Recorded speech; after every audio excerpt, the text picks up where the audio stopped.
제가 서론으로 좀 말씀드리고 싶은 게 미국에 우리나라에서 이민 가셔갖고 UCLA 대학을 의대를 졸업하시고 의사가 된 이제 그 조한경이라고 하는 분이 계세요. 그분이 유튜브 채널에 닥터 조의 그 조슈아 조라고 하는데 저희 조수아 아니고요. 그냥 조수아 조라고 하는 분의 유튜브 채널이 굉장히 인기예요. 그분이 이제 환자혁명, 그러니까 이 환자혁명이라고 하는 신간을 쓰셨는데 굉장히 지금 베스트셀러에 끼어 있는 책입니다. 제가 좀 사서 책을 봤더니 사람이 건강해지는 이유, 또 요즘에 이제 비만 같은 걸로 굉장히 고생을 많이 하는데 우선순위가 무엇이냐. 자, 어떤 사람은 많이 운동하면 된다. 먹은 만큼 태우면 된다라고 하는 분도 계시고 덜 먹으면 된다라고 하시는 분도 계시는데 이분이 주장하시는 거는 뭐냐면은 일단 들어가는 거 이제 음식을 조심해야 된다는 말씀 많이 하세요. 그러니까 제가 그걸 봐도 정말 동의가 되는 게 탄산음료 보통 600ml짜리 하나 먹잖아요. 그러면은 그거 태우기 위해서는 7.2km를 걸어야 된답니다. 빅맥 세트 하나 먹으면은요 매일 빼놓지 않고 7.2km를 매일마다 뛰어야 돼요. 그러니까 결국 뭐냐면 들어오는 음식을 조정하지 않으면 이게 살 빼기가 어렵다라는 겁니다. 아무리 운동을 해도 그렇게 악착같이 해서 하기가 힘들다는 거거든요. 제가 요즘에 그 복싱 다이어트 그거 하고 있는데 계속 이거 시켜요. 얼마나 힘든지 몰라요. 종아리 아주 쥐가 납니다. 다음 달에는 안 할 가능성이 많은데 그래서 제가 먹는 거를 조정하지 않으면 살은 안 빠진다는 결론 맞습니다. 이분은 특별히 이제 우리가 이제 먹는 음식들이 굉장히 중요한데 가공 음식들이 현대인의 모든 질병을 불러일으킨다고 얘기를 해요. 그래서 자연식을 먹는 것이 굉장히 인생에 중요하다는 말씀을 하고 있습니다.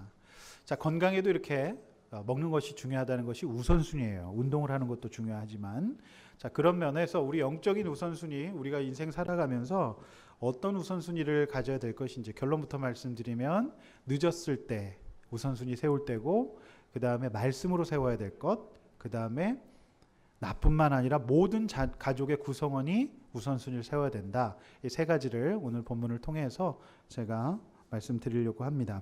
첫 번째로는 30절과 31절 중심으로 늦었다고 생각할 때 우선순위를 세워야 합니다. 늦었다고 생각할 때가 우선순위를 세울 때다. 자, 30절, 31절 말씀 다시 한번 묵상하는 의미로 다 같이 읽어보도록 하겠습니다. 그때에 여호수아가 이스라엘의 하나님 여호와를 위하여 에발산에서 한 제단을 쌓았으니 이는 여호와의 종 모세가 이스라엘 자손에게 명령한 것과 모세의 율법책에 기록한 대로 쇠 연장으로 다듬지 아니한 쇠돌로 만든 제단이라. 우리가 여호와께 번제물과 화목제물을 그 위에 드렸습니다. 자, 그때라고 성경이 이제 오늘 시작되고 있는데 그때는 언제죠? 그때는 아이성 전쟁이 끝났을 때예요. 아이성 전쟁을 생각하면 여러분 어떤 마음이 드십니까? 1차 전쟁에서 보기 좋게 36명의 희생자가 발생했어요. 그 이유는 아이성이 반쯤 허물어져 있었기 때문에 이스라엘 백성이 자기 주제를 파악하지 못하고 굉장히 우습게 본 거죠. 저 정도쯤이야. 대충 정탐꾼 아무나 보내고 대충 가서 싸워도 무조건 이긴다라고 생각했는데 결과는 웬걸요? 대패였습니다. 그냥 도망갈 수밖에 없었고 여리고 백성에게 해당되었던 마음이 물처럼 녹는 증상을 겪게 됩니다. 그리고 오늘 말씀 바로 전절에 보면 무슨 돌무더기가 있습니까? 지금 아이성에 돌무더기가 있어요. 그리고 그 전에는 또 아골 골짜기에 또 돌무더기가 있고요. 그러니까 그걸 볼 때마다 그때에는 승리했지만 굉장히 씁쓸했을 것 같아요. 많은 걸 얻었지만 또 아이성의 전리품을 얻었지만 또 초상난집도 많았고 또 뭔가 씁쓸하고 아픈 그런 상황이었으리라고 생각합니다. 우리 인생이 다 그런 것 같아요. 대학에 들어가면 또 직장에 들어가면 결혼을 하면 또 어느 정도 지위에 오르면 우리 인생이 정말 행복할 것 같지만 순간순간 우리 가운데 그만큼 실수한 것도 많아지기 때문에 살면 살수록 돌아보면 우리 인생이 좀 씁쓸하다는 생각을 갖게 될 것이라고 보여집니다. 승리는 승리였지만 승리 아닌 승리를 겪고 난 다음에 그들이 이제 하나님 앞에 늦은 이때에 이제 우선순위를 세우고 있다라고 하는 것입니다. 자, 이제야 왜 생각이 났을까요? 자, 오늘 말씀은요, 신명기 27장에서 구체적으로 약속이 되어 있는 말씀이에요. 그래서 이 말씀을 보면 너희들이 요단강을 건너면 첫 번째로 이 일을 해야 된다라고 말씀을 했는데, 그들이 요단강 건너고 굉장히 잘 됐어요. 요단강도 쉽게 건넜고 여러 가지 그 일련의 과정 속에서 너무 일이 진행이 잘 됐던 거예요. 그러니까 이들이 하나님 앞에 그 율법의 준행, 너희들이 가나안에 들어가면 번제와 화목제를 드리고 하나님 앞에서 예배를 회복하라는 그 말씀을 많이 늦게 오늘 기억한 것입니다. 근데 왜 이 시점에서 이런 예배를 했을까요? 사실 그들은 실패했었기 때문입니다. 그러니까 저는 이렇게 보면 아무 고난이 없는데 예수를 믿고 이렇게 힘들게 신앙생활하는 것 자체가 거의 불가능하지 않은가. 아이성의 패배, 뭔가 내가 지금 어느 정도 사회적 지위, 경제적 지위를 누리고 있지만 뭔가 씁쓸함이 남고 외롭고 마음이 좀 썰렁해지는 그것 없이 예수 앞에 나와 예배를 드리고 공동체에 속하기가 굉장히 어려운 거라고 생각이 되어집니다.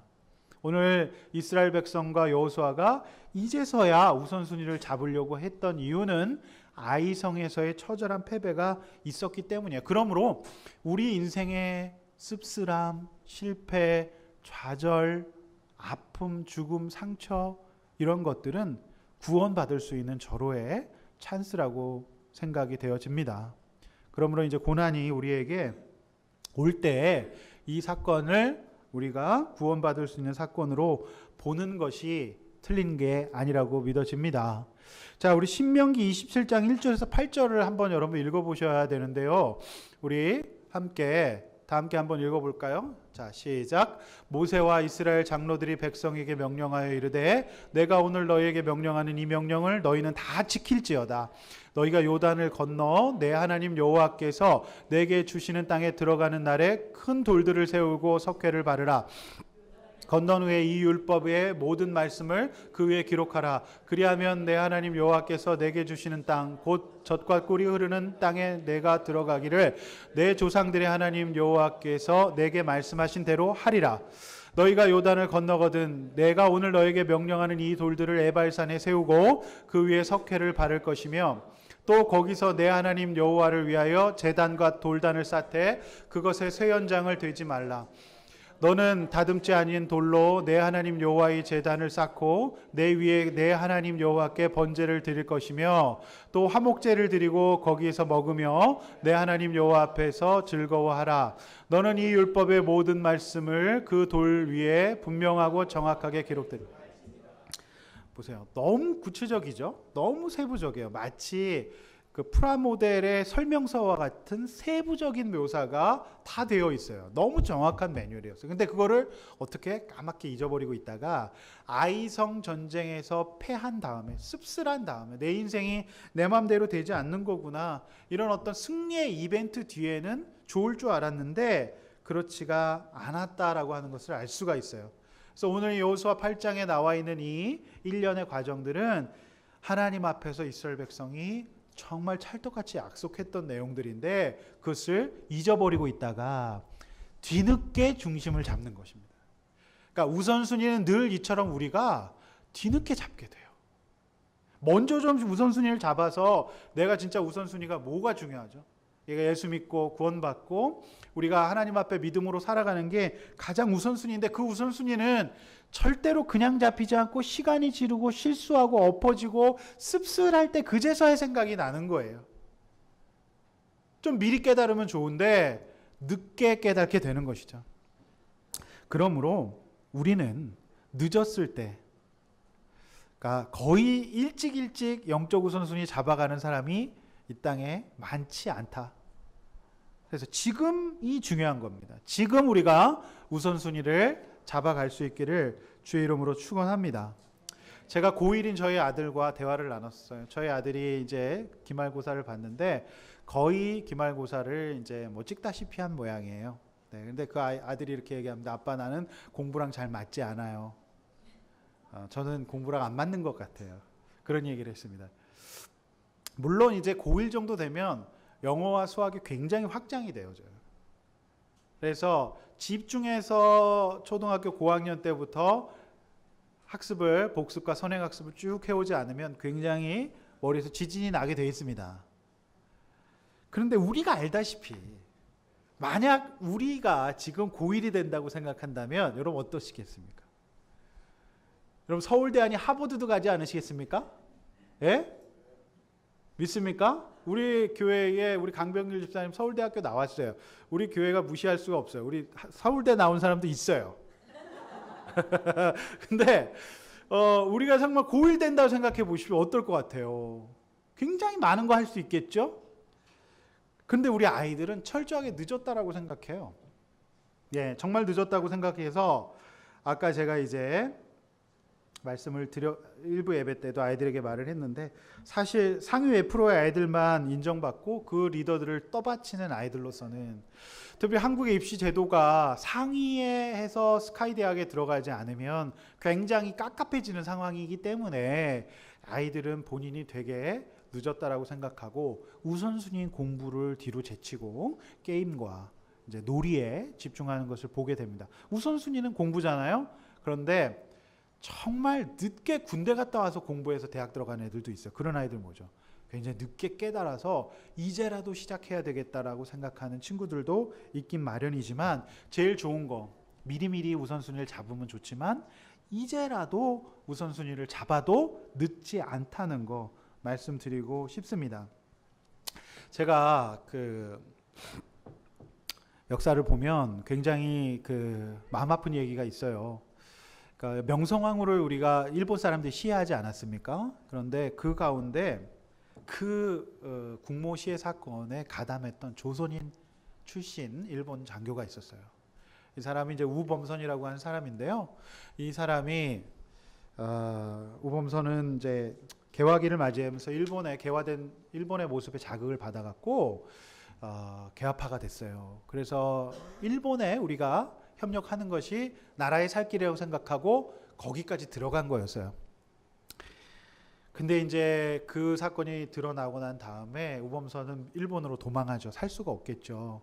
그런데 우리나라 민족주의자가 일본까지 쫓아가서 그 사람을 죽였어요. 그러니까 일본인 아내와 두 아들이 남게 됩니다. 그러니까 남았던 한국인의 아버지가 한국인이었던, 특별히 매국노라고 손가락질 받았던 한인 사회에서는, 그러니까 한국 사람도 아니고 일본 사람도 아니고 너무너무 힘든 인생을 살았겠죠. 아버지가 조선의 영부인을 죽였으니까요. 지금으로 치면. 그랬으니까 이 아들들의 삶이 얼마나 비참했겠습니까. 그래서 일본인들한테는 또 조선인이라고 놀림받고 굉장히 비참한 인생에 한번 꺾여져 있는 삶을 살았어요. 그런데 그의 아들 중 한 명이 그럼에도 불구하고 그런 마음이 있어요. 내가 나중에 우리 아버지가 지은 죄를 꼭 내가 대신 우리 나라를 위해서 대신 사죄하리라. 자, 그 일을 위해서 이 아이가 했던 게 뭐예요? 고난과 핍박과 무시와 조롱 속에서도 공부를 열심히 했어요. 그래서 이 사람이 농학을 전공합니다. 그래서 일본에서 굉장히 높은 지위에 오르게 돼요. 육종학자로서. 그때 이 분은 아버지의 빚을 갚기 위해서 늦게라도 중심을 잡고 계속해서 매국노로 살 수는 없다. 아버지가 큰 일을 한 만큼 나는 아버지의 죄값을 대신 치르겠다라고 생각하고 우리나라로 들어옵니다. 그래서 그가 어떤 일을 하냐면 제주도의 감귤, 강원도의 감자, 오늘날 배추와 무 품종, 그 다음에 토질에 맞게 개량된 쌀, 생명력 강한 꽃씨 개발, 과일 품종의 정착과 대량 생산, 이것을 가능케 한 우리나라의 농학의 아버지 우장춘 박사가 바로 그 아들이었어요. 네. 그런 역사가 있는지는 우리 잘 모르셨죠. 그래서 거의 지금 우리가 먹는 어떤 그 품종들이 그 우장춘 박사의 노력으로 거의 가능했다라고 보여져요. 뒤늦었지만 어떻게 보면 본인도 그냥 모르는 사이에 그냥 매국노의 아들로 태어났지만 뒤늦게라도 열심히 공부해서 아버지의 죄값을 우리 나라에, 참 농업이 많이, 지금 우리나라 농업 거의 인류 농업 국가라고 하지만 그 당시만 해도 우리나라 얼마나 못 살았습니까? 그래서 우장춘 박사 옛날은 다 아세요. 모르시는 분이 거의 없죠. 그래서 이분이 나중에 국가로부터 국내 반대도 많았어요. 매국노의 아들에게 상을 줘서 되겠네. 근데 결국 이분의 공로가 너무 컸기 때문에 국가에서 이분에게 훈장을 추서합니다. 드디어 내가 우리 아버지의 그 죄를 갚았다라면서 굉장히 좋아하셨다라고 얘기를 해요. 그의 제자인 김태욱 박사는 이런 얘기를 합니다. 세종대왕에 이어 우리 농업을 과학적이고 자주적이고 독립적인 단계로 도약하신 이가 바로 우장춘 박사다. 그런 얘기를 했다 그러네요. 늦었지만 중심을 잡는 것이 무엇인지를 잘 보여주고 있는 사례라고 생각합니다. 우리도 이스라엘 백성처럼 아이성, 우리가 너무 쉽게 여겼던, 만만하게 봤던 싸움에서 대패합니다. 우리 자녀가 내 마음대로 됐으면 좋겠고, 이 사업이 내 마음대로 됐으면 좋겠고, 또 우리의 직장 생활이 내 마음대로 됐으면 좋겠어요. 그러나 그 마음대로 되지 않죠. 바로 그때가 어떨 때이죠? 우선순위를 잡아가야 할 때예요. 바로 그때가 우선순위를 잡아야 할 때입니다. 늦었지만 빠른 선택을 한 분들이 우리 중심에, 우리 주변에는 많이 있어요. 저는 이 말씀 묵상하면서 그 성남에서, 구성남에서 여기까지 오신 그 어머님, 아들을 데리고, 불신자인 아들, 정말 상처받아가지고 똘똘 상처로 뭉쳐있고 온갖 비행을 다 하고 있는 아들을 데리고 여기까지 온 그 어머니, 이제 40대 초반이신데 늦지 않았다라고 생각됩니다. 놀라운 건 그분이 너무 많이 우시는 거예요. 그래서 마음이 많이 예비되어 있는 것 같다는 생각이 들었어요. 아들만 잘 된다고 한다면. 근데 이제 잘못된 거죠. 사실 아들이 잘 지내려면 엄마 아빠가 잘 지내셔야 되기 때문에 제가 목장을 권했더니 오신다고 말씀하시는 그런 일이 있었어요. 늦었지만 이제라도 중심 잡으면, 이제라도 우선순위를 잡는다면 하나님께서 그 가정 살려주실 줄로 믿습니다. 우리 그 가정을 위해서 많이 기도해 주시길 바랍니다. 그리고 우리 아버님, 오원식 아버님 86세지만 늦었다고 하지만 이제 저 오원식 아버님 86세처럼 안 보이세요. 얼굴도 팽팽하시고 잘생기셨어요. 정말 저 정도면 아버님 늦지 않으셨습니다. 그리고 앞으로 아버님이 천국에서 사실 날이 짱짱합니다. 그렇지 않습니까? 아직 건강하시고 청력은 조금 떨어져 계시는데 제 육성은 잘 들으세요. 할렐루야. 늦지 않았다고 생각합니다. 누가 늦었다고 합니까? 앞으로 우리 아버님이 자녀들을 위해서 기도하고 앞으로 천국에서 사실 날들 생각하면 절대 늦지 않았습니다. 이제라도 예배 우선순위를 잡고 신앙을 우선순위로 잡아요. 오늘 아버님이 저한테 그런 고백하셨어요. 내가 나만 알고 살았다고. 사실 86세에 저런 고백하시기 어렵습니다. 나만 알고 살았다고. 그래서 맞다고. 그게 바로 죄라고. 아버님 그 죄 때문에 예수님이 십자가 달려 죽으셨으니까 그거 믿으시고 구원받으시라고 이렇게 얘기하셨어요. 이제 양육도 좀 하시라 그랬어요. 어차피 하실 거 없으시기 때문에 책 읽는 거 좋아하시니까 책 읽고 공부하시고 이렇게 양육도 받아 나가시면 좋을 것 같아요. 유호영 집사님 동기 생겼습니다. 할렐루야.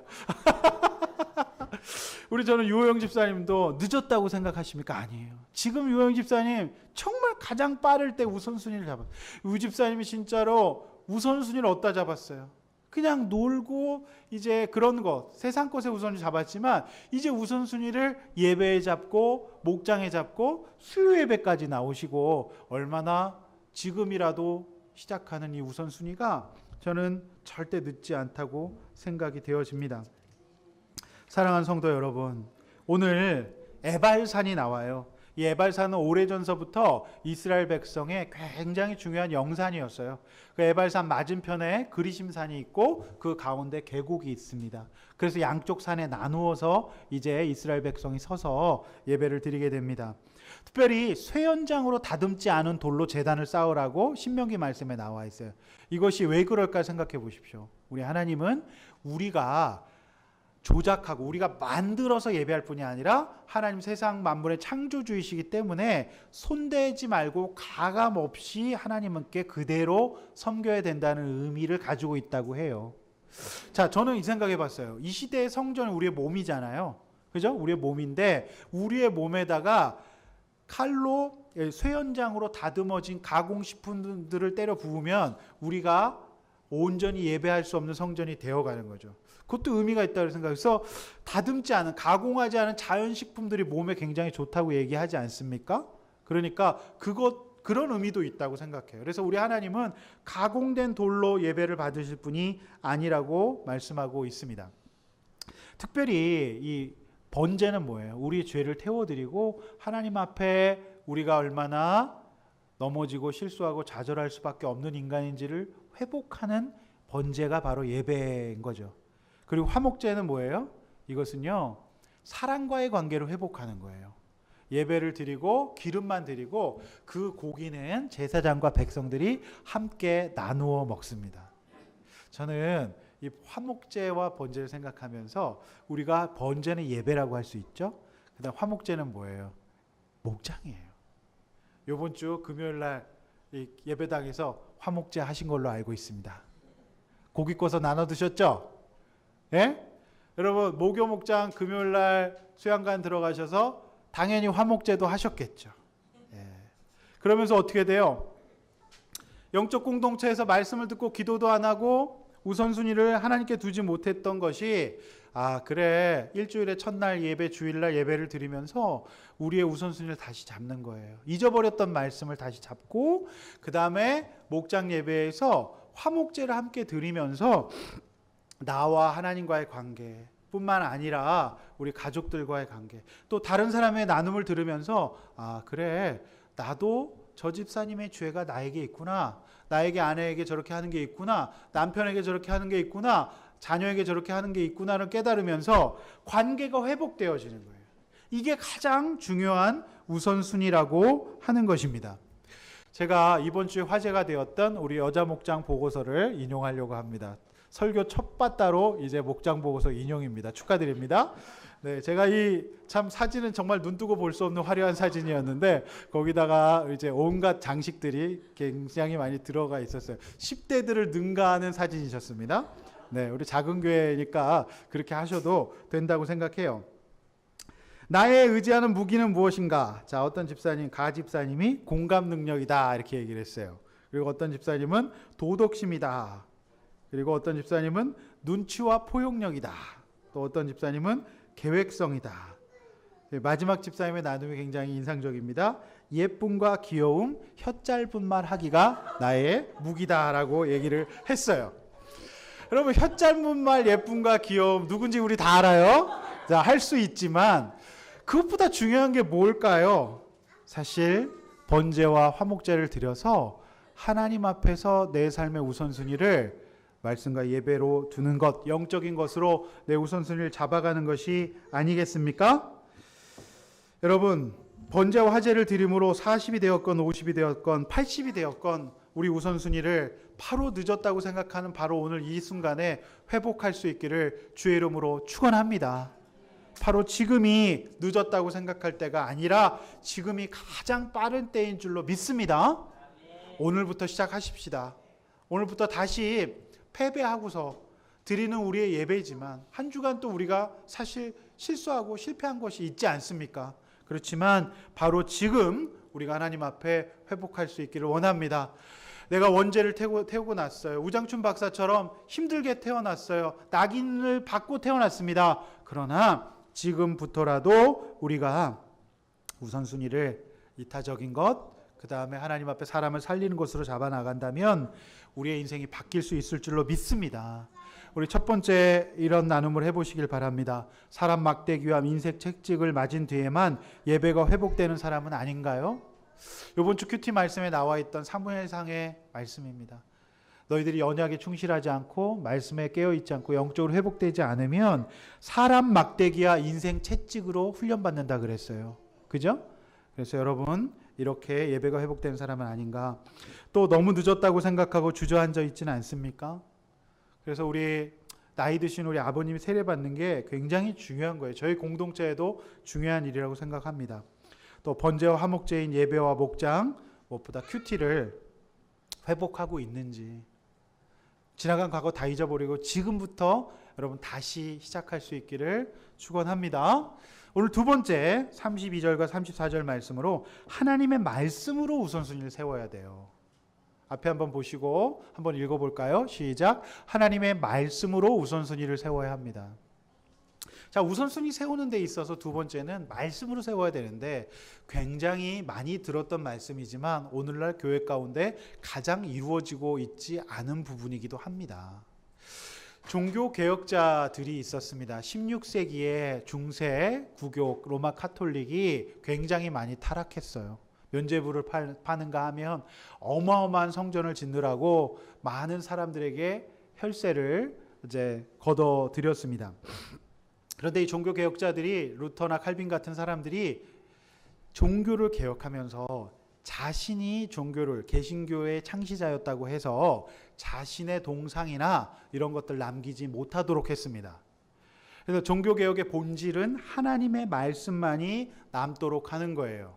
그래서 종교개혁자가 그 후예들이 세운 신학교에는 그 사람의 동상이 없고 말씀을 마음으로 떠받치는 모양의 학교 마크만 남아있다라고 합니다. 우리 한국이 경제개발 시대에 사실은 교회도 굉장히 많이 성장했습니다. 마치 대기업처럼 교회가 굉장히 많이 성장을 했죠. 그런데 우리나라가요, 전 세계에서 가장 큰 교회와 동시에 전 세계에서 가장 큰 장로 교회가 있는 나라가 되어버렸어요. 여러분, 그런데 그렇게 교회가 커지면서 마치 기업의 총수가, 이번 주에 굉장히 씁쓸했던 것은 기업의 총수가 여직원들에게 찬송가를 받는 그 내용을 보면서 우리는 굉장히 또 씁쓸하지 않았습니까? 마치 교회도 교회 안에서 어떤 사람들이 이제 주목받게 되는 일들이 없다고 말씀드리기가 어렵습니다. 그래서 교회 안의 말씀보다 사람이 주목되면서 성경의 권위를 능가하는 현상을 보이게 된 것이 사실입니다. 그래서 제가 설교를 할 때 굉장히 제가 이렇게 자유롭게 성경에 말씀하시는 것들을 막 설교하고 싶었는데 자꾸 막 눈치가 보이는 거예요. 거기에 맞춰서 막 이렇게 설교를 해야 되고 듣고 어떤 평가를 받을까 이 생각이 드니까 너무너무 자유롭지 않았어요. 그래서 내가 설교를 하는데도 무슨 설교를 하는지 나도 모르겠는 겁니다. 네, 온통 그거는 평가가 어떻게 날까 거기에 이제 맞춰져 있었어요. 심지어 이제 설교하다가 이제 설교 때문에 치리를 받는 동역자도 있었으니까요. 저는 오늘 이 시간에 우리 아둘람 교회에서 시작되고 우리 아둘람 교회 성경이 얘기하는 것들을 마음껏 자유롭게 설교할 수 있어서 너무 행복하고 기쁩니다. 네, 너무 감사한 것 같아요. 말씀이 얘기하는 거. 여러분 무슨 말씀인지 이해하시겠습니까? 말씀을 낭독하는 여호수아. 자, 여호수아가 모세의 그 말씀을 그대로 낭독해요. 사실 승리 이후에 여호수아가 굉장히 영광을 자신이 취할 수도 있는 상황이었습니다. 그가 작전을 지휘했고 그가 모든 것을 인도했거든요. 그런데 여호수아가 여기서 논공행상을 하는 것이 아니라 하나님의 말씀을 가감없이 그대로 읽어 나갔다라고 하는 거예요. 그러니까 우선순위는 여호수아의 능력이나 여호수아의 지도력이 될 수가 없었던 것입니다. 근데 사람이 죄인이라 점점 더 이렇게 능력이 있어지고 승리를 하고 나면 하나님의 말씀이 우선순위가 되지 않을 때가 많기 때문에 그래요. 여러분 기업 총수가 여직원들에게 찬송을 받는 것을 보면서 여러분 뭘 느끼셨습니까? 네. 하나님이 영광 받지 않는 자리에 우리도 서 있을 수 있겠구나라는 생각을 우리 해야만 됩니다. 여러분 그렇지 않습니까? 그래서 여러분 큐티도 마찬가지예요. 성경 뒤편의 해설이나 간증이 강력하게 여러분 가운데 기억이 난다면 그것이 사실 옳지는 않아요. 성경 본문이 기억에 남아야 합니다. 예, 본질은 성경 본문이기 때문에 아무리 감동적인 이야기라고 할지라도 말씀 먼저 봐야지 말씀보다 앞서가서는 안 되는 것입니다. 무슨 말씀인지 아시겠죠? 32절 말씀 한번 같이 읽도록 하겠습니다. 32절 시작. 여호수아가 거기서 모세가 기록한 율법을 이스라엘 자손의 목전에서 그 돌판. 자, 특별히 이스라엘 백성이 말씀으로 우선순위를 세우는데요. 그냥 듣고 마는 것이 아니라 여러분 지금 기록하고 계시는 분 계세요. 지금 이제 타자를 치시는 분도 계시고 메모를 노트에 하시는 분도 계시는데 여러분 수준을 능가하는 건데 돌에다가 쪼라는 거예요. 야, 오늘 진흥왕 순수비를 세우라는 겁니다. 그러니까 돌에다 찌운다는 의미는 뭐야? 그만큼 비가 오나 바람이 오나 창수가 나나 아무리 어떤 세상 요동함이 있어도 잊혀지지 않을 만큼 거기다가 새기라라고 하는 말씀이에요. 예. 여러분, 이래야만 우선순위를 잡을 수가 있어요. 여러분 진짜 우선순위를 잡고 있나요? 여러분의 가슴 속에 무엇이 남아있나요? 여러분, 저는 여러분의 마음속에 하나님의 왕되심과 교회의 주인이 하나님 되심과 하나님이 영광 받으시고 성경이 도대체 무엇을 얘기하고 있는지 그것이 여러분에게 남아있으시기를 축원합니다. 제 이야기나 제 논리도 아니죠. 하나님의 말씀이 남아야 하지 않겠습니까? 그러므로 저희 교회가 정말 어느 정도 성장하면 저희 교회는 반드시 분립의 비전을 갖고 있어요. 교회가 막 무조건 커지는 것도 하나님의 뜻은 아니라고 생각합니다. 우리 영광스럽게 우리 형제 교회, 우리 작은 또 아둘람 교회를 세울 수 있을 그날을 고대합니다. 할렐루야. 누가 가시겠습니까? 여러분도 꼭 그렇게 우리 되는 그날이 있기를 축원합니다. 예, 그렇게 해야죠. 예, 어느 정도 되면 우리가 당연히 그렇게 하는 것이 저는 맞다라고 생각합니다. 여러분, 돌의 색이라는 거예요. 뭐예요? 돌의 색이라. 그만큼 우선순위를 너희가 잡으라는 것입니다. 제가 우선순위가 뭔지를 보여주는 영상 하나를 준비했습니다. 예, 여러분 지금 굉장히 어제 더워서 잠을 설치셨을 것 같아요. 저도 지금 사실 제정신이 아닙니다. 자꾸 잠을 깨요. 더워가지고 선풍기를 틀고 잤다가 껐다가 막 그러는데, 자, 우선순위가 뭔지 보여주는 영상이 있습니다. 영상. 자, 이건 뭐냐면 이번에 잠깐만요. 자, 크로아티아라고 하는 나라의 소방서입니다. 자, 이 소방서인데 이 소방서에서 크로아티아 사상 최초로 러시아와 준결승에서 맞붙어서 지금 승부차기를 하고 있는 상황이에요. 그래서 우리 크로아티아가 어떻게 됐죠? 결승에 나갔어요. 할렐루야. 이 중요한 시점이에요. 자, 그런데 소방서에서 보고 있다가 어떤 일이 벌어지는지 한번 보겠습니다. 축구 보고 있어요? 출동이에요. 출동.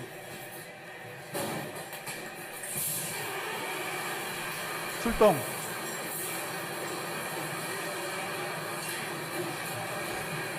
네, 지금 10초가 안 됐어요. 저 옆에 있는 아저씨 뭐죠? 축구 보고 있어.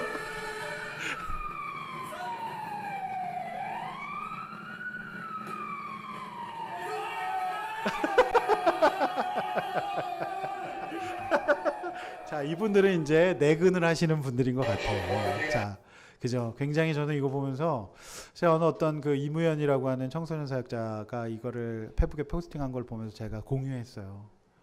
우선순위가 뭔지를 보여주는 단적인 영상이에요. 다 같이 축구 보고 있어. 크로아티아가 지금, 야, 우리나라 어땠어요? 옛날 8강 갔을 때 난리 났잖아요. 빠밤빠밤빠 하고 온 거리에 다 뛰어나왔어요. 그런데 그때 우리가 다 미루고 나왔지 않았습니까? 근데 저는 우선순위가 뭔지, 아마 이 크로아티아라고 하는 나라가 어떤 나라인지 저는 모르겠어요. 어쨌든 그 나라의 소방관들은 사람을 살려야 된다는 우선순위를 복무 수칙에 완전 돌로 새겨놓은 거예요. 민기적거릴 수도 있었을 텐데 사실 그거 조금 늦게 나간다고 해서, 그죠? 무슨 평가받고 그런 게 있는지는 모르겠지만 바로 뛰어나가요. 물론 3명은 남아서 쟤들끼리 축구를 쳐봅니다. 네? 저 보는데 바로 뛰어가는 이걸 보면서 저는 이게 바로 복무수칙, 소방관의 복무수칙을 마음판에 새겨놓은 사람들의 적용이구나. 이게 우선순위구나. 여러분, 소방관들은 사람 살리기 위해서 이렇게 축구 보다가도 떠나가는데, 여러분의 신앙생활은, 여러분의 하나님에 대해서는 어느 정도 지금 우선순위에 와 있습니까? 그런데 이것이 맹신도 아니고 종교적인 열심도 아니에요.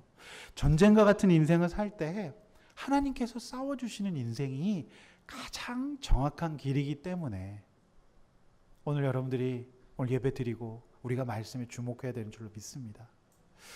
제가 목회에 다른 기술을 동원하고 무슨 인간적인 프로그램들을 동원해서 된다고 믿으십니까? 아니죠. 그런데 이 땅 가운데 그런 교회들이 또 많이 있나 봐요. 저는 하나님의 말씀이 왕노릇하는 교회, 하나님 말씀이 우선순위가 되는 교회를 만들고 싶습니다. 우리 모두 그런 교인이 되지 않으시겠습니까? 여러분, 여호수아가 말씀을 낭독했어요. 그래서 오늘 이 크로티아 이 소방관들처럼 우리가 말씀을 돌에 새겨야 됩니다. 그리고 그것을 남겨야 할 줄로 믿습니다. 할렐루야. 33절 말씀 우리 계속해서 읽도록 하겠습니다. 33절 읽습니다. 시작. 온 이스라엘과 그 장로들과 관리들과 재판장들과 본토민뿐 아니라 이방인까지 여호와의 언약궤를 맨 레위 사람 좌우에 절반은 에발산 앞에 섰으니 이는 전에 여호와의 이스라엘 백성에게 축복하라고 명령한 대로 함이라. 괜찮.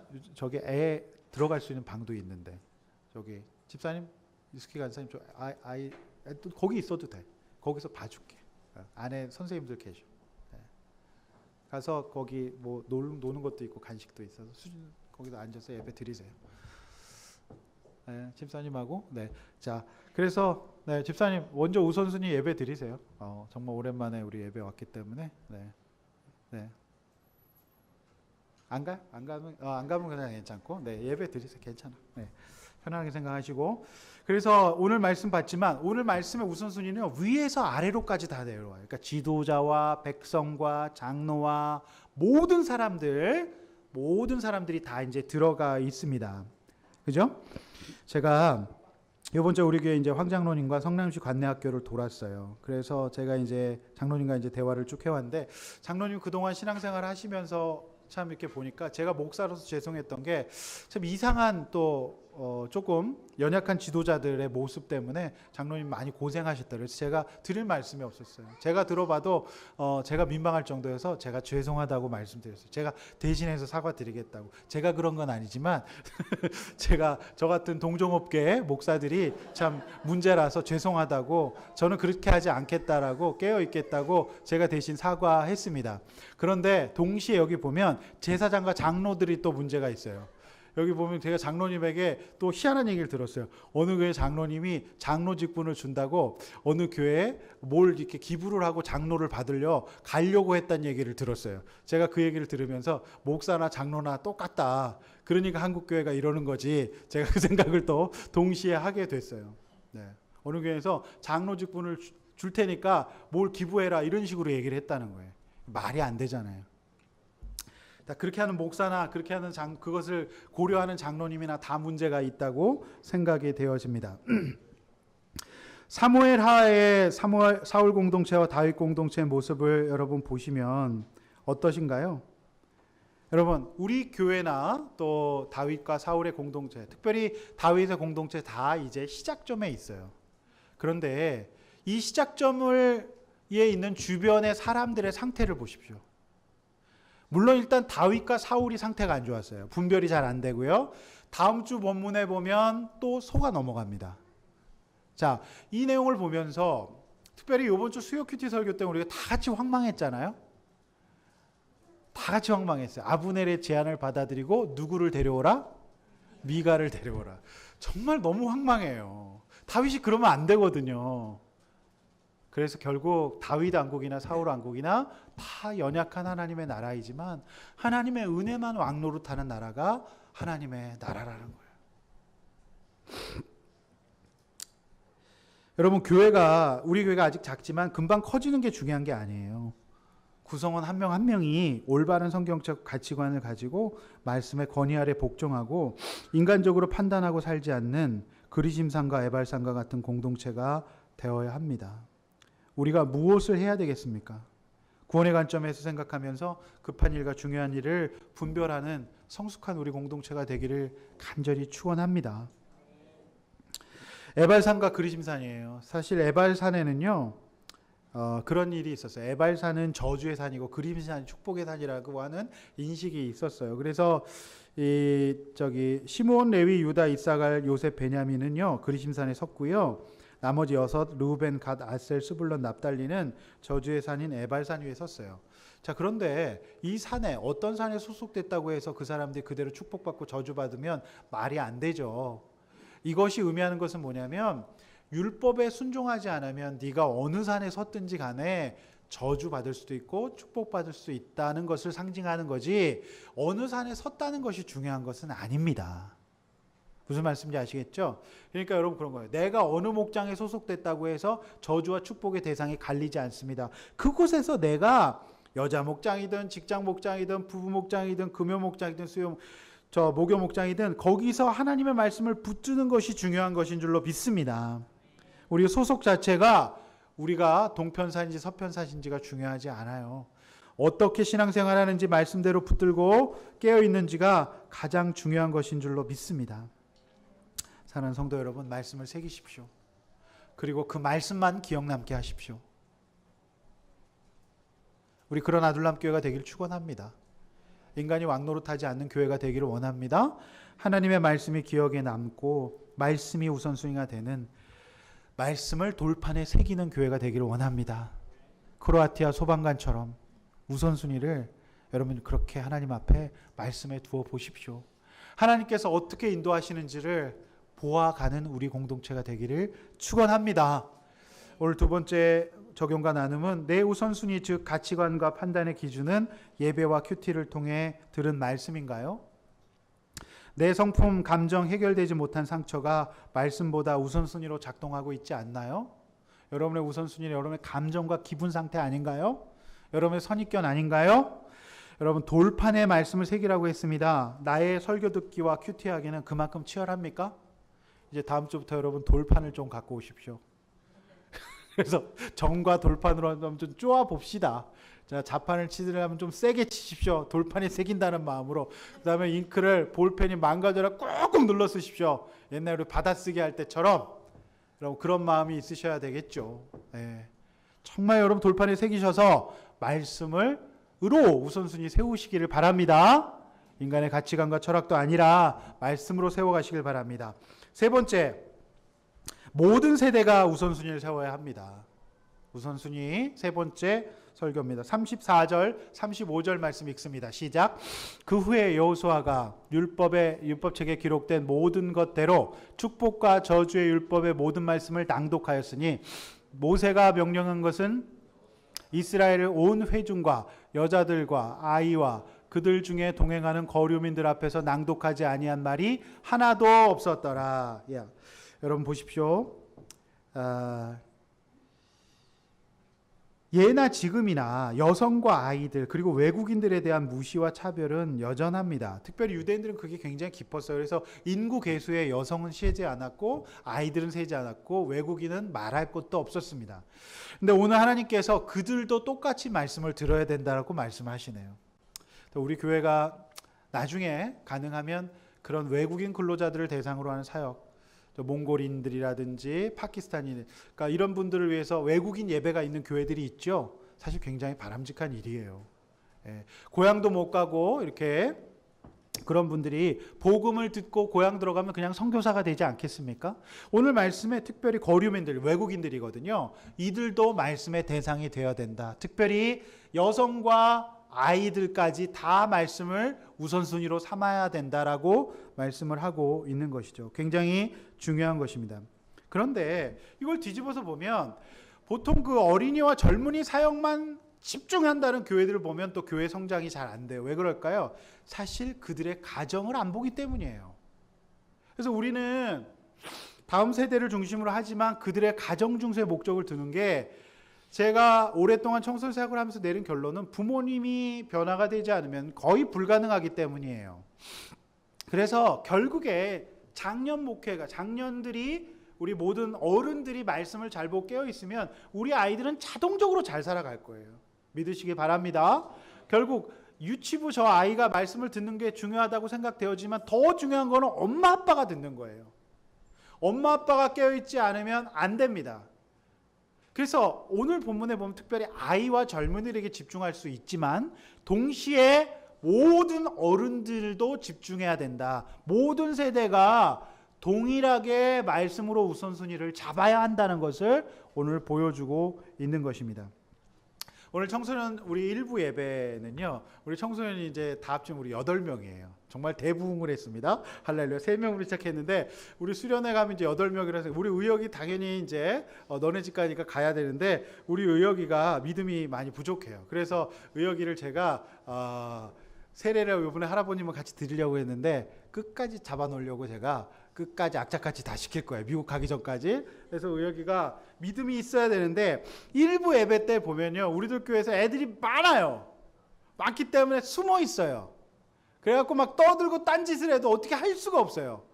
그런데 제가 우리 아둘람 일부 예배 때는 정말 소리를 지르고 막 난리를 피우지 않아도 설교할 수 있어요. 왜? 애들이 몇 명 안 되기 때문에 굉장히 집중할 수밖에 없어요. 제가 성경 구절을 수시로 계속 읽히고 주제를 다 또 쓸 수 있도록 선생님이 막 문상으로 이렇게 인도하시고 이러셔가지고 애들이 한 명 한 명 다 들을 수밖에 없는 상황이에요. 그리고 제가 바로 앞에서 이렇게 하니까 제가 소리 안 지르고 설교할 수 있어서 너무 감사해요. 청소년 설교도 이렇게 가능하구나. 뭐 때문에 믿음이 애들이 좋아서가 아니라 소수니까. 할렐루야. 그래서 굉장히 좋은 것 같아요. 그래서 제가 저는 굉장히 큰 아이들, 물론 이제 제가 집회 같은 걸 이제 올여름에 제가 수련회 인도를 많이 하거든요. 굉장히 많은 집회를 인도합니다. 그런데 그것도 좋지만 저는 몇 명 소수의 아이들이 말씀을 듣게 하는 거 굉장히 의미 있는 일인 것 같아요. 그래서 우리 아이들에게 반복 학습과 확인 학습을 시키고 또 제가 퀴즈도 내고 이렇게 하면서 말씀을 전할 수 있어서 굉장히 기쁘고 감사합니다. 그래서 우리 일부 예배 우리 아이들 잘 보내주십시오. 그러면 우리 아이들이 작은 공동체에서 구체적으로 딴짓 못하고 떠들지 못하고 말씀을 들을 수가 있기 때문에 굉장히 소중한 것 같아요. 여러분 우리 사역의 핵심은 우리가 부모와 자녀가 함께 아울리치를 갑니다. 가서 뭐 하죠? 말씀을 함께 나눠요. 그래서 우리는 저녁 때마다 빼놓지 않고 매일 저녁 프로그램은 다 큐티 프로그램이에요. 함께 말씀을 나누고 듣습니다. 수련회도 마찬가지죠. 되도록이면 부모가 함께 말씀을 보고 갑니다. 우리 청소년 청년 캠프도 수요일 날 큐티 예배 말씀을 뜨겁게 듣고 기도하고 집회로 시작해서 이제 갑니다. 그리고 다음날 아침에 우리가 또 함께 큐티를 이제 나눌 거예요.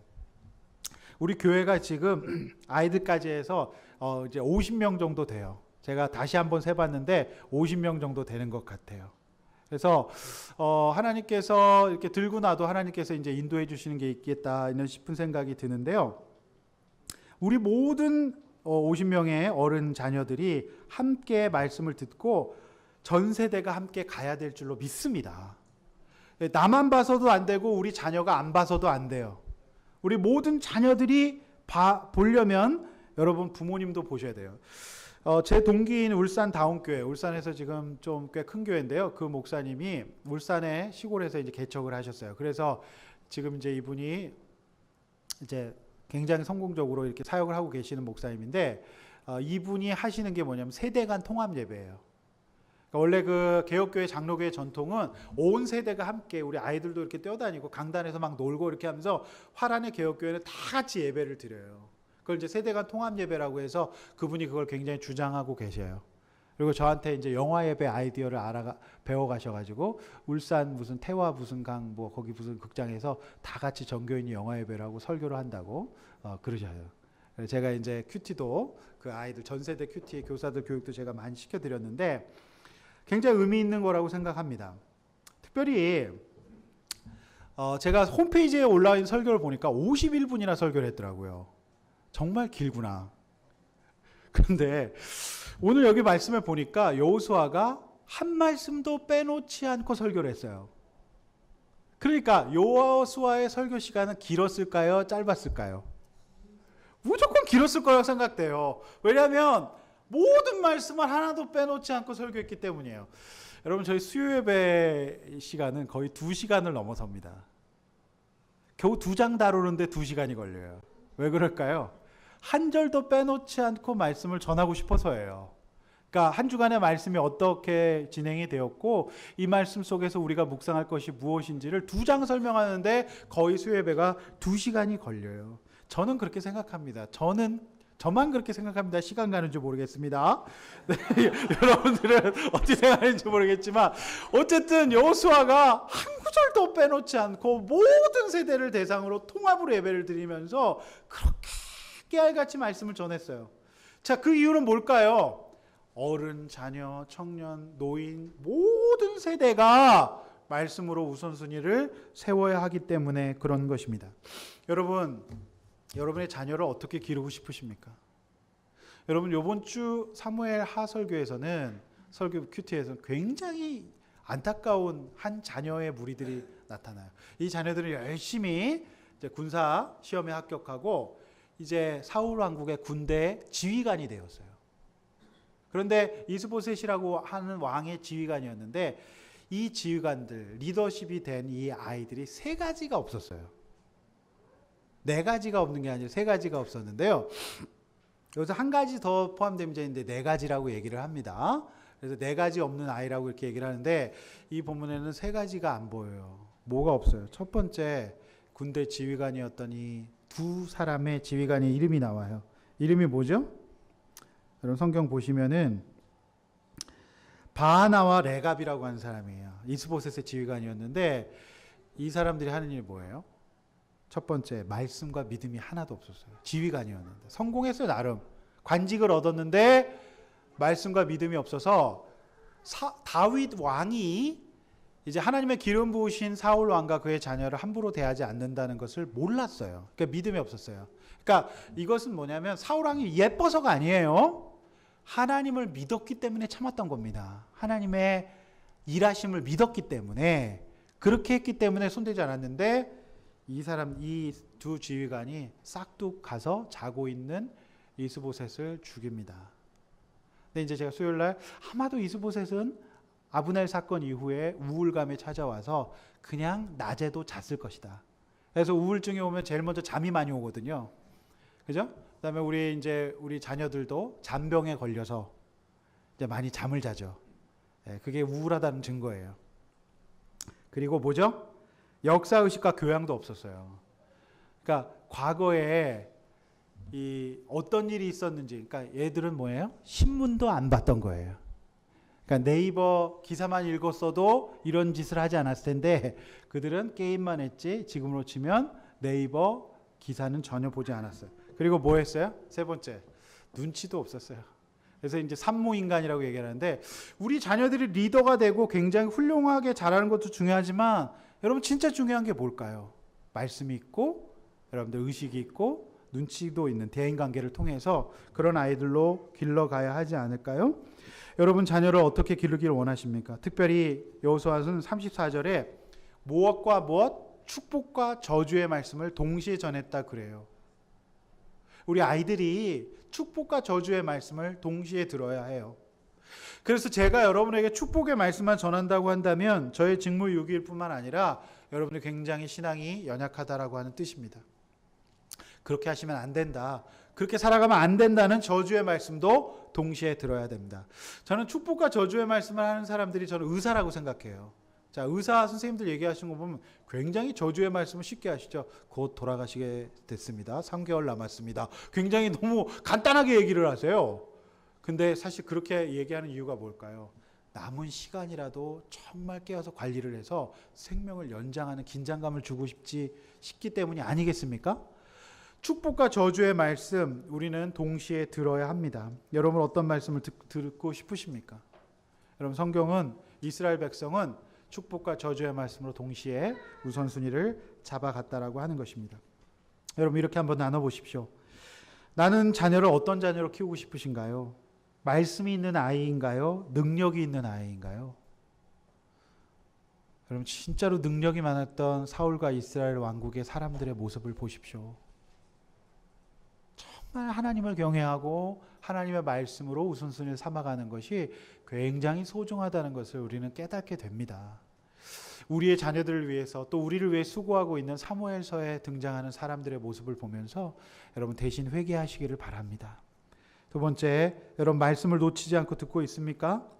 저주는 말고 가볍고 부담스럽지 않은 축복의 설교만 듣고 싶지 않으십니까? 여러분 한번 또 이렇게 나눠보시길 바랍니다. 그리고 내 주변에 말씀을 듣도록 이끌어줘야 될 거류민은 누구인지까지 함께 나눠보시길 바랍니다. 이제 말씀을 맺습니다. 늦었다고 생각할 때 우선순위를 세워야 합니다. 그 늦었다고 생각할 때는 바로 우리가 실패를 경험할 때예요. 내 인생이 내 마음대로 되지 않았을 때예요. 여러분 바로 이 시간에 우선순위를 예배와 화목제로 여러분 세우시기를 축원합니다. 특별히 우선순위를 세우되 하나님의 말씀으로 세워야 합니다. 인간의 말이 아니라 하나님의 말씀만이 왕노릇하는 우리 아들람 교회 되시기를 축원합니다. 그리고 어른과 노인과 자녀 모든 세대가 말씀을 깨알같이 묵상해서 하나님의 말씀으로 세워지는 그런 우리 모든 자녀들, 모든 부모들 되시기를 주의 이름으로 축원합니다. 지나간 세월 잊어버리고 바로 이 순간부터 우리의 우선순위를 위한 선한 싸움을 싸웁시다. 우선순위를 뒤늦었지만 지금이라도 세워간다면 우리 인생의 아이성과 같은 패배는 없을 줄로 믿습니다. 지금부터 우리가 말씀으로 우선순위 세우게 해달라고 우리 찬양하고 기도하시겠습니다.